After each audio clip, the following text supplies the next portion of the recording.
नमस्कार मेरे प्यारे साथियों, मेरे प्यारे भाई बहनों, मेरे माता पिता तुल्य आप सभी को, जितने भी एपीजे क्लासेस के व्यूअर्स उन सभी को मैं नमस्कार करता हूं।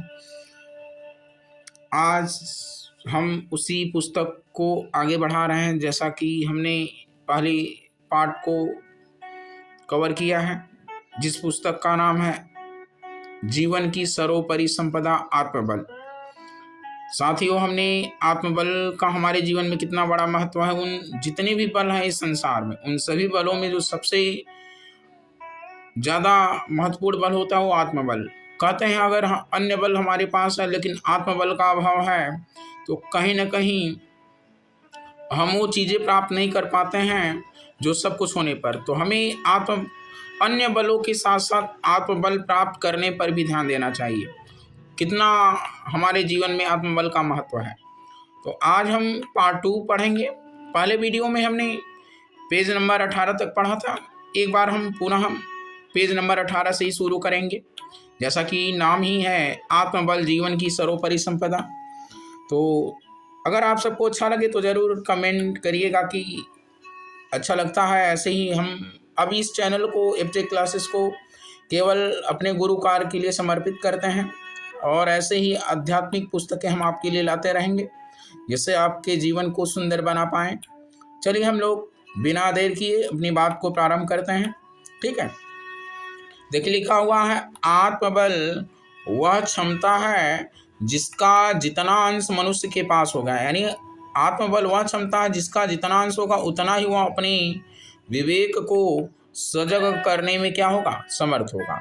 आज हम लोग देखते हैं कि लोगों के पास अन्य बलों की बहुत आयत है लेकिन आत्मबल का अभाव है, जिसके कारण वो अपने विवेक को सजग करने में असमर्थ होते हैं। तो यदि हमारे पास आत्मबल होगा तो हम अपने विवेक को सजग करने में समर्थ होंगे। तो विवेक ही वह सत्ता है जो धन, बुद्धि, स्वास्थ्य आदि की भौतिक शक्तियों को नियंत्रण में रखकर उन्हें सन्मार्गगामी बनाती है और सदुद्देश्य और सत्प्रयोजनों में क्या करती है, प्रवृत्त करती है। तो हम सब अन्य बलों को इकट्ठा करने के साथ साथ हम अपने जीवन में आत्मबल भी एकत्रित करें जिससे हमारा जीवन सुंदर बने। और हम लोग जितने भी महापुरुषों की जीवनी पढ़ते हैं, आज जिनको आज हम लोग जानते हैं, उन सभी ने अपने जीवन में आत्मबल संचय पर ज़्यादा ध्यान दिया। तो क्यों ना हम सब भी अपने जीवन में आत्मबल संचय पर ध्यान दें, जिससे हम भी उनके जैसा तो नहीं बन पाएंगे, लेकिन आजकल देखा जाता है लोगों के पास अन्य बल तो है लेकिन आत्मबल के अभाव में छोटी छोटी कष्ट कठिनाइयों से वो घबरा जाते हैं। और आगे हम लोग पढ़ते हैं, यह प्रयोग ही हमारी भौतिक उपलब्धियों को सार्थक बनाते हैं। मनोबल सहित हमें स्वास्थ्य, विद्या, धन सभी का अपना अपना क्या है, महत्व है। यानी हमारे पास मनोबल भी होना चाहिए। हम लोग आत्मबल और मनोबल में कुछ अंतर भी पढ़ा था, पर यह गांठ बांध रखना चाहिए कि संसार की किसी वस्तु का यदि तनिक भी लाभ उठाना हो तो उसे आत्मबल के नियंत्रण में रखकर ही यह संभव है। वस्तुएं आध्यात्मिकता के प्रकाश में ही प्रकाशवान और सुखदायक होती हैं, अन्यथा वे भारभूत बनी हुई मनुष्य के कष्टों को ही क्या करती रहती हैं, बढ़ाती रहती हैं। आज हम लोग देखते हैं कि ज़्यादातर लोग भौतिकवादी सोच के हैं। वो ज़्यादा से ज़्यादा निर्जीव चीज़ों को इकट्ठा करने, अपने इस सुरदुर्लभ जीवन को बेकार कर देते हैं और जितनी भी चीज़ें इकट्ठा करती हैं उनके लिए सुखदायक नहीं होती बल्कि उनके लिए भारभूत बन जाती हैं आत्मबल के अभाव में, और वो उनके लिए कष्ट ही बढ़ाती रहती हैं। तो हम लोग ऐसा ना करें। और आगे हम लोग देखते हैं, तो लिखा है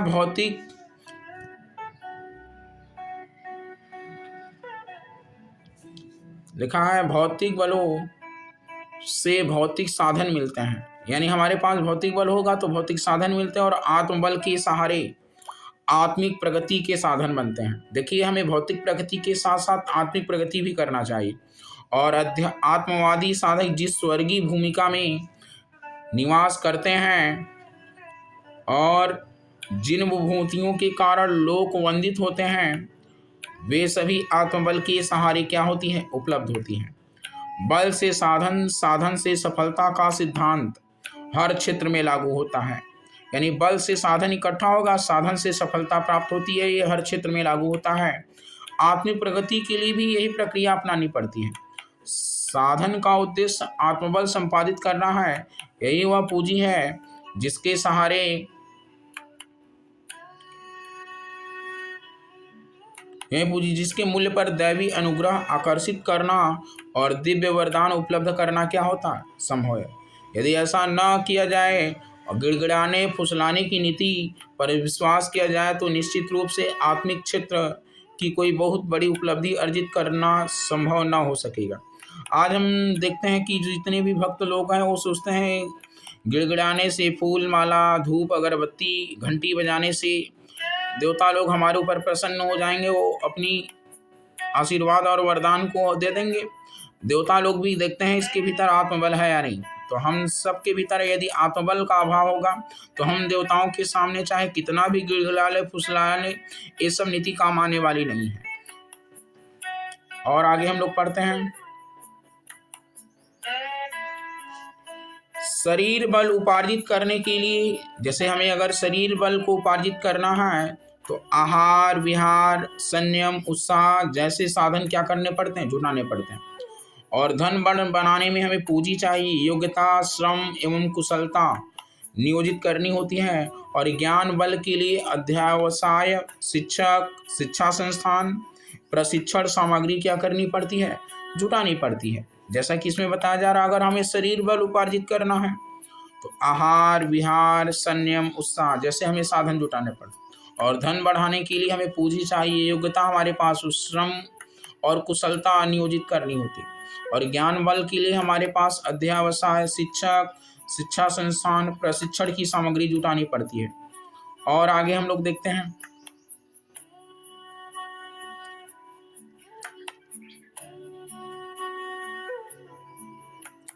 यह सरंजाम एकत्रित न किए जा सके तो न तो शरीर बल, न तो धन बल और ज्ञान बल में भी एक भी संचित न किया जा सकेगा,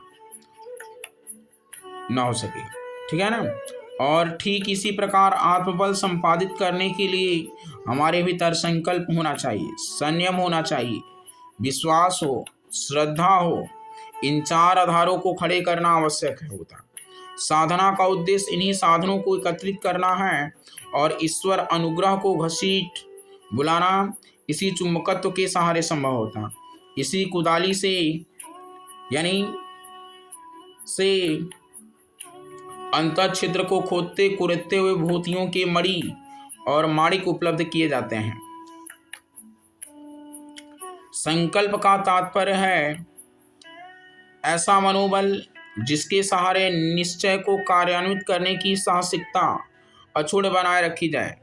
साथियों, अगर हम बताएं तो आज तक हम गायत्री मंत्र का हर रोज जब करते हैं और वो बिना नागा की, तो ये हमारा एक संकल्प है, आत्मबल को हमें उपार्जित करना है। ऐसे सबका अपना अपना उद्देश्य, कोई शरीर बल के लिए, कोई मनोबल के लिए, कोई धन बल के लिए, हर कोई अपने अपने दृष्टि से काम कर रहा है। लेकिन उन सबको बढ़ाने में जो सहयोगी होगा हमारा आत्मबल।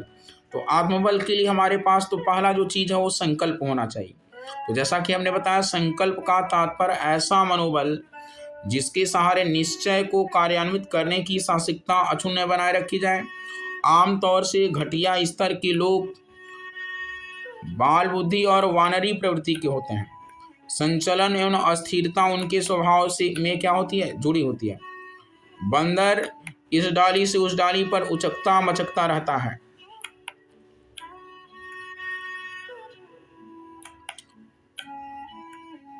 बालकों की चंचलता प्रसिद्ध है, वे देर तक एक काम पर टिके नहीं रह सकते।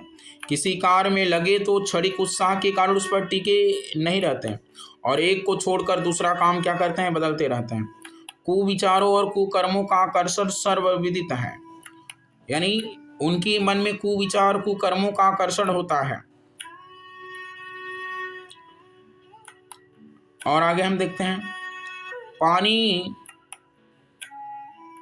पानी फैलते ही नीचे की ओर बिना किसी प्रयास की बहने लगता है। यदि ऊंचा उठाना हो तो अनेकों साधन जुटाने पड़ते हैं। निम्न कोटि की गतिविधियों में मन देर तक लगा रह सकता है। ये हमारे मन का स्वाभाविक प्रकृति होती है कि अगर जो निम्न कोटि की गतिविधि उनमें हमारा मन देर तक, लेकिन उच्च कोटि की गतिविधियों में नहीं लगता। जैसे अगर पानी फैलता है तो वो नीचे की ओर बिना किसी प्रयास के बहने लगता है। यदि इसी पानी को हमें ऊपर छत पर चढ़ाना हो तो कितने हमें साधन जुटाने पड़ते हैं। उसी प्रकार निम्न कोटि की गतिविधियों में मन देर तक लगा रहता है, क्योंकि उनके फलस्वरूप अधिक मात्रा में और अधिक जल्दी मनोरथ पूरे होने की तृष्णा क्या होती, जुड़ी रहती है। और हम क्या देखते हैं, उत्कृष्टता के मार्ग पर चलने पर अदृश्य आंतरिक सफलता मिलने की बात स्थूल बुद्धि को कुछ विशेष आकर्षक प्रतीत नहीं होती, क्योंकि जो आत्मबल होता है ये दिखाई नहीं देता है और स्थूल बुद्धि वालों को इसमें आकर्षण ज़्यादा प्रतीत नहीं होता है। फिर क्षणिक आवेश के रूप में उस दिशा में कुछ कदम बढ़ाए भी जाएं तो तत्काल फल मिलने की उतावली में धैर्य उनका क्या होता, टूट जाता और विलंब होते देखकर वह मार्ग छोड़ते ही बनता। आत्म सुधार और आत्मनिर्माण का मार्ग श्रम साध्य समय साध्य होता है। यानी आत्म सुधार और आत्मनिर्माण का जो मार्ग होता है ये समय सा यानी समय लगेगा, ठीक है ना, श्रम साध्य भी होता है। वह जादुई छड़ी घुमाने से संभव नहीं हो सकता। आज ज़्यादातर लोगों को आत्म सुधार आत्मनिर्माण के पथ पर चलने में बड़ी कठिनाई है, क्योंकि इसमें समय भी लगता है और इसमें जो चीज़ हमें प्राप्त होती है वो आंतरिक होती है, वो दिखाई नहीं देती है। तो ये बाल बुद्धि वाले लोग समझ ही नहीं पाते हैं कि आंतरिक शक्ति कितनी ज़रूरी है हमारे जीवन में। वो केवल बाह्य शक्तियों को ही इकट्ठा करने में अपने जीवन को व्यतीत कर देते हैं और अधेड़ उम्र में चले जाते हैं इस धरती से। तो हम लोग ऐसा ना करें, हम सब समझदार विवेकवान प्राणी बने, ठीक है। और आगे तो हम लोग अपने आप को आत्म सुधार और आत्मनिर्माण के मार्ग पर ले चले। श्रम साध्य समय साथ दोनों है, लेकिन धैर्य बनाए रखना है, संकल्प पर टिके रहना है और ये जादुई छड़ी घुमाने से संभव नहीं हो सकता। माली को फले फूल उद्यान की, विद्यार्थियों को उपाधि की और व्यवसायी को संपदा की प्रतीक्षा धैर्य पूर्वक करनी पड़ती और अपनी दीर्घकालीन साधना में अटूट धैर्य और मनोबल के साथ रहना पड़ता। इसी मार्ग पर चलते हुए आत्मोत्कर्ष का जीवन लक्ष्य प्राप्त करना संभव होता। साधक की प्रथम परीक्षा इसी कठोरता पर होती है। चंचलता को ठुकराने वाला, प्रलोभनों और दबावों से बचाने वाला, दुष्प्रवृत्तियों से जूझने वाला प्रचंड मनोबल आत्म साधना के पथ पर चलने वाले साधक का सर्वप्रथम आधार है। इसके उपार्जन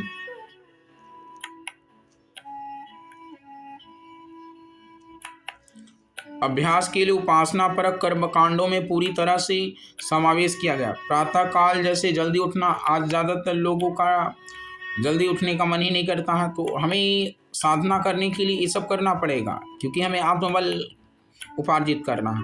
तो प्रातःकाल जल्दी उठना, तत्परता पूर्वक नित्य कर्म से निवृत्त होना और नियत स्थान पर नियम मर्यादाओं का पालन करते हुए उपासना पर बैठना, सुखासन लगाना, मेरुदंड का सीधा होना जैसे शारीरिक अनुशासन, नियत स्थान, नियत समय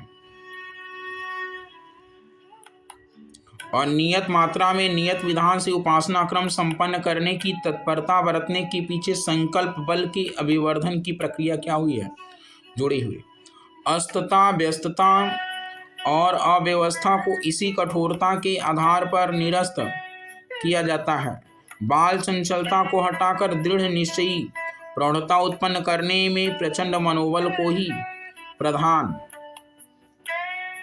भूमिका रहती है। व्रत, उपवास, तप, तितिक्षा, मौन, ठीक है, और ब्रह्मचर्य आदि के अनेकों विधि निषेध अनुशासन साधना में पालन करने पड़ते। साधना विधि में ढोल पोल नहीं चलने दी जाती और बाकी बाह्य जीवन में तो ढोल पोल चल जाएगा। साधना के पथ पर हम ढोल पोल का जीवन व्यतीत नहीं कर सकते। वरन निर्धारित क्रिया कृत्यों को राय रत्ती पूरा करना पड़ता। इस फौजी अनुशासन को ठीक तरह निभाते चलने पर मनोनिग्रह की सफलता मिलती है और उस आत्मविजय पर गर्व गौरव अनुभव करता हुआ साधक जीवन संग्राम में बड़े बड़े आदर्शवादी पुरुषार्थ पराक्रम कर सकने में क्या होता है, समर्थ होता है। आज जितने भी आध्यात्मिक पुरुषों को हम देखते हैं, उन लोगों ने कितने बड़े बड़े काम कर दिए हैं, वो केवल आत्मबल के सहारे। संकल्प बल की प्रयोग अध्यात्म का सुविस्तृत क्षेत्र और संयम के मैदान में करना पड़ता है।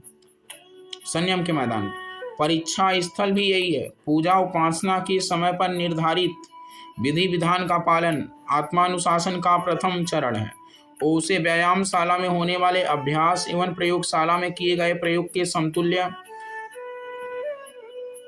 माना जा सकता है। ठीक है। और उसकी प्रौढ़ता, प्रखरता, गुण, कर्म स्वभाव में घुसी हुई अव्यवस्था को सुसंतुलन में बदलने से ही संभव होती। संयम शब्द इसी के लिए प्रयुक्त होता है। इंद्रियां अपने विषयों में अतिवाद बरतने को मचलती और खुली छूट चाहती हैं। उन पर अंकुश न लगाया जाए तो फिर वासनाओं की उच्छृंखलता शरीर, मन, धन और सम्मान में आग लगाती चली जाएगी। जो कुछ हाथ में है उस सबको जलाकर स्वाहा कर देगी। जीभ का चटोरापन किस प्रकार पेट को खराब करता है और पेट की सड़न किस प्रकार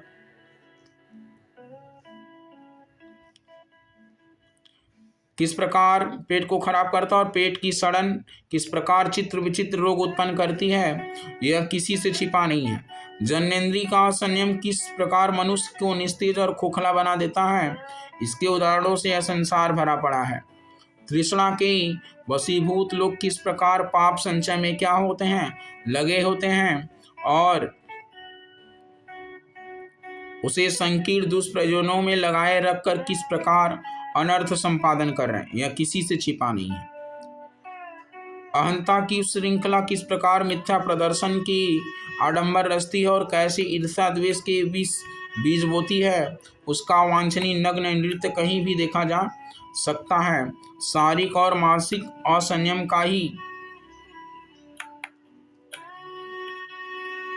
एक रूप धन का अपव्यय है। व्यसनों में, लोग विलासता में, ठाठ बाट में, आतंक अनाचार में जितना धन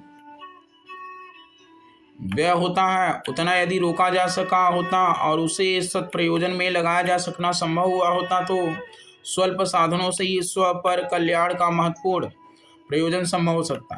वासना और तृष्णा को, लोभ और मोह को यदि संयत किया जा सके और इन प्रयोजनों में होने वाली सामर्थ्य की बर्बादी को रोककर योजनाबद्ध रूप से सत प्रयोजनों में लगाया जा सके तो उसका सत्परिणाम हर दृष्टि से क्या होगा, कल्याण कारक और प्रतिफल प्रस्तुत करेगा। फूटे बर्तन में दूध दुहने से दुधारू गाय पालने का सौभाग्य निरर्थक चला जाता है। यानी दुधारू गाय तो दूध दे रही, लेकिन जिस बर्तन में हम दूध दो रहे वही फूटा है तो सारा प्रयत्न निरर्थक चला जाएगा। शरीर और मन में कसाय कलमशों के अगणित छिद्र हो रहे हों तो फिर स्व उपार्जित संपत्तियों और ईश्वर प्रदत्त विभूतियों का कोई कहने लायक परिणाम न निकलेगा। वे समस्त उपलब्धियां निरर्थक चली जाएंगी और उल्टा अनर्थ उत्पन्न करेंगी। समझा जाना चाहिए कि उपार्जन का लाभ तभी है जब उसे संयम पूर्वक अनर्थ प्रवाह से रोका जा सके। जिस विवेक ने अनर्थ अव्यय को रोका था, यदि उसी को थोड़ा और प्रखर बनाया जा सके तो इतना भी बन पड़ेगा कि उस बचत को 100 उद्देश्यों के लिए लगाया जा सकना संभव हो सके। पानी के प्रवाह को रोककर बांध बनाए जाते हैं और उस भंडार का सदुपयोग करके सिंचाई, बिजली आदि के कितने ही लाभ प्राप्त किए जाते हैं। ठीक यही बात संयम बरतने से होती है। शरीर, मस्तिष्क और धन की तीनों क्षमताएं भले ही किसी के पास स्वल्प मात्रा में, यानी जैसे शरीर, मस्तिष्क, धन, ये तीनों की क्षमताएं भले किसी की कम मात्रा में हो, पर यदि उन्हें अपव्यय से बचाकर सदुपयोग कर सकने की कला में प्रवीण हो गया होता तो उसका प्रतिफल बलवानों, विद्वानों, धनवानों की सम्मिलित शक्ति से भी अधिक श्रेयस्कर हो सकता है। इसे संयम का ही चमत्कार कह सकते हैं। आज इंसान के जीवन में न तो संयम, न इंद्रिय संयम है, न अर्थ संयम, न विचार का संयम है। नहीं, आज लोगों का जीवन स्तर बड़ा घटिया हो गया है। लोग निम्न कोटि की गतिविधियों में ही संलग्न है। और क्या कहा जा रहा है? एकाग्रता की शक्ति सर्वविदित है। ध्यान में चिंतन की बिखराव का केंद्रीकरण किया जाता है। एकाग्रता की शक्ति का सदुपयोग करने वाले ही अपने अपने विषय में प्रवीण, पारंगत, निष्णात एवं विशेषज्ञ बनते हैं। कलाकार, साहित्यकार, वैज्ञानिक, शिल्पी, व्यवस्थापक, योगी अपने अपने विषय में उच्च स्तरीय प्रगति मुख्यतः एकाग्रता के अभ्यास से ही कर पाते हैं। एकाग्रता कुछ नहीं बल्कि मस्तिष्की संयम है। इंद्रिय संयम, विचार संयम, समय संयम, धन संयम आदि के रूप में यदि अपव्यय को रोकना और सामर्थ्य को सत्प्रयोजनों में एक निष्ठा भाव से लगाना संभव हो सके तो समझना चाहिए कि प्रगति का राजमार्ग मिल गया और उस पर चलते हुए आत्मोत्कर्ष का उद्देश्य भी उसी प्रकार संभव हो सकता है जिस प्रकार भौतिक सफलताओं के मार्ग पर चलते हुए उत्साहवर्धक प्रतिफल प्राप्त किया जा सकता है, यानी किया जाता है। इन्हीं तथ्यों को ध्यान में रखते हुए तत्वदर्शी मनीषियों ने आत्मोत्कर्ष की दिशा में बढ़ने के इच्छुकों के लिए संकल्प बल बढ़ाने के साथ साथ संयम बरतने में कठोरता अपनाने का क्या दिया है? निर्देश दिया। यानी संकल्प बल के साथ साथ हम संयम भी बरतें। संकल्प और संयम ये दो शरीर और मन की संयुक्त उपलब्धियां हैं। इन्हें आत्म साधना का पूर्वार्ध कह सकते हैं। कारण यह है कि इनका सीधा संबंध और प्रभाव भौतिक गतिविधियों के साथ जुड़ा रहता है। अस्तु इन दोनों को स्थूल वर्ग का गिना गया है और इनके सत्परिणामों को उन सिद्धियों के रूप में देखा जाता है जिनका आधार, जिनका प्रभाव लौकिक होता है, जिन्हें चमत्कारी कहा जाता है। उत्तरार्ध के रूप में विश्वास और श्रद्धा, इन दो भाव संवेदनाओं की क्या होती गणना। इन्हें अंतरात्मा के गहन स्तर से निकले हुए अमृत स्रोत कहा जा सकता है। विश्वास से अस्थिरता, चंचलता, संदेह, आशंका आदि का विखराव समाप्त होता है और दृढ़ निश्चय की स्थिति उत्पन्न होती है। यह बात इस तरह है, इस संबंध में कोई सुस्थिर स्थापना न हो सके तो मन शंकाशील बना रहता है। ऐसी दशा में इस संदर्भ में कोई स्थिर कदम भी उठ नहीं पाता है।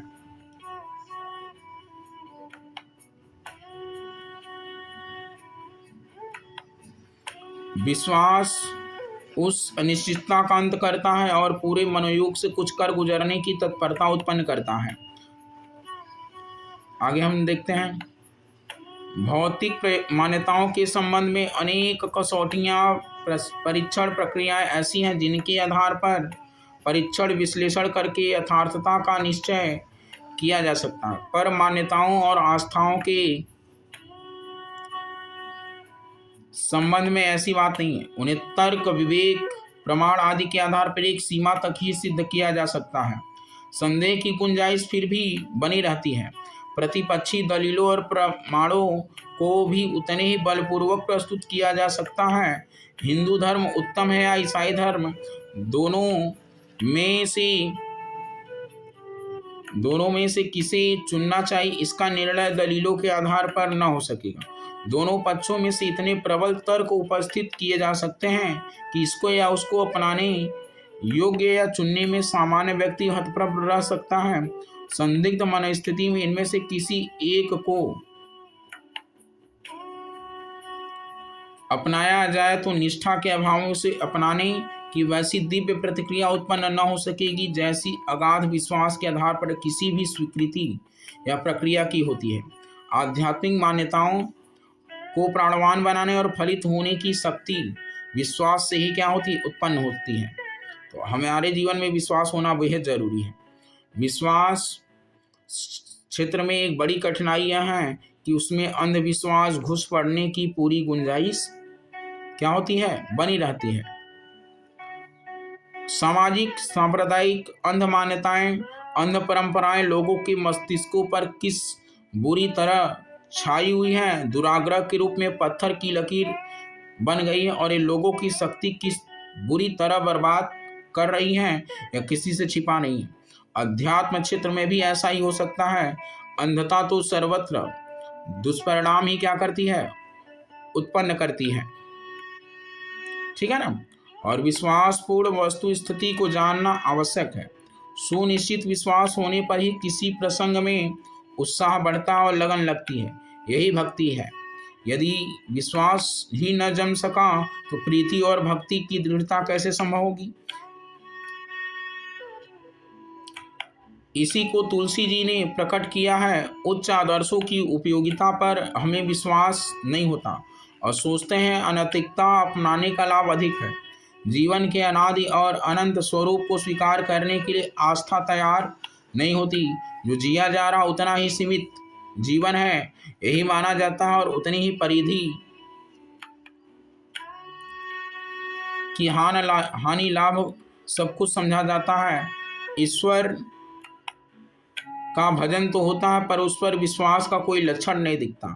यदि उसके अस्तित्व को सच्चे मन से स्वीकारा जाता तो उसके सुनिश्चित विधि विधान कर्म फल को भी हृदयंगम किया गया होता और अनीति के मार्ग पर एक कदम भी आगे बढ़ सकना संभव न होता। सर्वव्यापी, न्यायकारी, निष्पक्ष,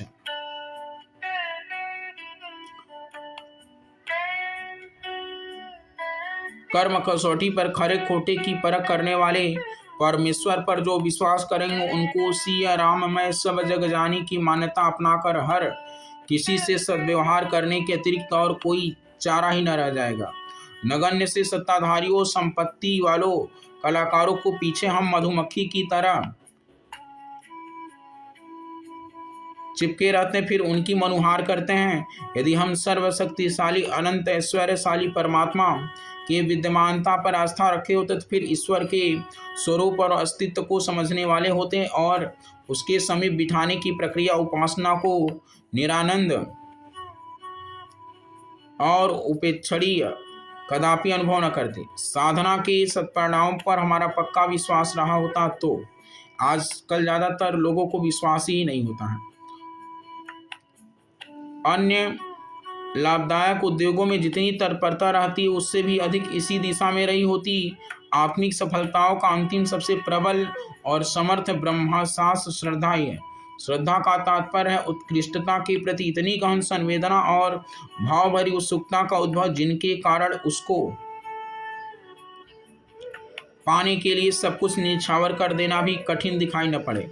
यहाँ दीपक और पतंगों का, चंद्र और चकोर का, पपीहा और स्वाति बूंद का उदाहरण ठीक बैठता है। प्यार तो बराबर वालों और छोटों से भी किया जा सकता है। उत्सुकता तो व्यसन और विनोद के लिए भी हो सकती है। उमंग तो दुष्कर्मों के लिए भी उठती है। इन संवेदनाओं से श्रद्धा की तुलना नहीं की जा सकती। वह तो मात्र ऐसे उच्च आदर्शों के लिए उत्कृष्ट व्यक्तियों पर ही केंद्रित हो सकती है जिनका अनुसरण करने पर आत्मकल्याण का पथ प्रशस्त हो सकता है। जैसा कि हमने अपने गुरु के प्रति श्रद्धा और उनको पाने के लिए हम उनकी राह पर कुछ भी करने को तैयार हैं।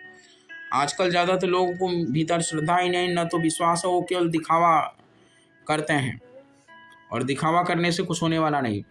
ईश्वर पर, उपासना प्रक्रिया पर, लक्ष्य पर, मार्गदर्शक पर जितनी गहन श्रद्धा होगी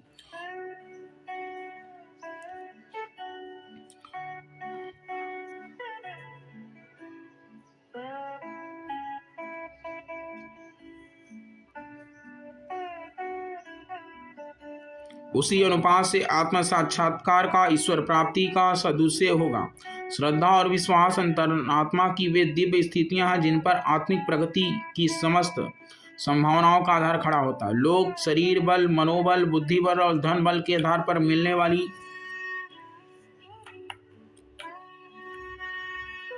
लौकिक सफलताओं से ही परिचित हैं। यदि किसी प्रकार यह जाना जा सके कि व्यक्तित्व का स्वरूप एवं भविष्य निर्धारण करने में आस्थाओं, आकांक्षाओं, संवेदनाओं की ही सर्वोपरि भूमिका होती है तो यह भी समझ में आ जाएगा कि जो बनना है उसके अनुरूप श्रद्धा को ढालने की अनिवार्य आवश्यकता होगी। रामायण में श्रद्धा विश्वास की उपमा भवानी और शंकर से दी है। भवानी शंकर वंदे श्रद्धा विश्वास रूपेण का तात्पर्य ये गीता का कथन है। श्रद्धा मयोयम पुरुषय यो यच्छ स एव स, अर्थात वह पुरुष आत्मा परमात्मा श्रद्धा तत्व से उत्प्रोत है, जो जिस स्तर की श्रद्धा अपनाए हुए वह ठीक उसी प्रकार का है।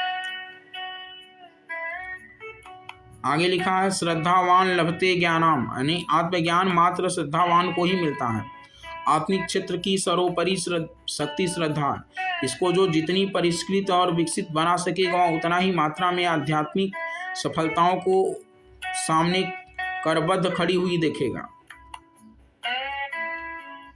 आत्मोत्कर्ष के चारों शक्ति साधन जुटाए जाने आवश्यक है। संयम से शरीर और संकल्प से मन सस्ता है, यानी संयम से हमारा शरीर सदैव का, संकल्प से मन, विश्वास से चित्त और श्रद्धा से अहम की आत्मा की शक्ति निखरती है। इसे चतुर्विध शक्ति संचय के लिए विविध प्रकार की योग साधना एवं तप विधान विनिर्मित किए गए। इन्हीं चारों का तत्व दर्शन समझने को ब्रह्मा जी ने 4 मुखों से 4 वेदों की सुविस्तृत ब्रह्म विद्या का उपदेश दिया है। इसी अवलंबन को ग्रहण करते हुए साधकों को जीवन लक्ष्य के हिमालय शिखर पर पहुंच सकने का सौभाग्य प्राप्त होता है। तो साथ ही ये पुस्तक समाप्त हो रही है। आप सबको ये पुस्तक अगर अच्छी लगे तो ज़रूर लाइक करिएगा, और ऐसी ढेर सारी पुस्तक अभी हमारी प्लानिंग है कि हम अभी उन सारे विद्यार्थियों के लिए ऐसी पुस्तकें लाएं जो उनकी लाइफ स्किल के लिए ज़्यादा कारगर साबित हो, उनको जीवन जीने की कला सीखने को मिले।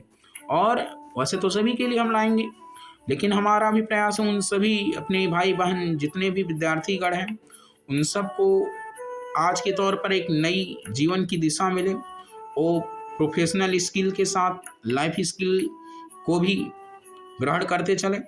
और याद रखना है कि हमें जीवन में आजकल अंकों का ज़्यादा महत्व नहीं है, हमारे स्किल्स का है। और स्किल्स में 2 प्रकार की स्किल शामिल है, एक लाइफ स्किल और एक प्रोफेशनल स्किल। तो हमें दोनों स्किल हमारे पास होनी चाहिए। हम जिस काम को करना अपने जीवन में चाह रहे हो उसका भी स्किल हो, और एक तो लाइफ स्किल्स हर किसी के पास होनी चाहिए। तो आप सबको ये पुस्तक कैसी लगी ज़रूर कमेंट करिएगा और लाइक करिएगा। नमस्कार, धन्यवाद। मिलते हैं हम नेक्स्ट वीडियो में।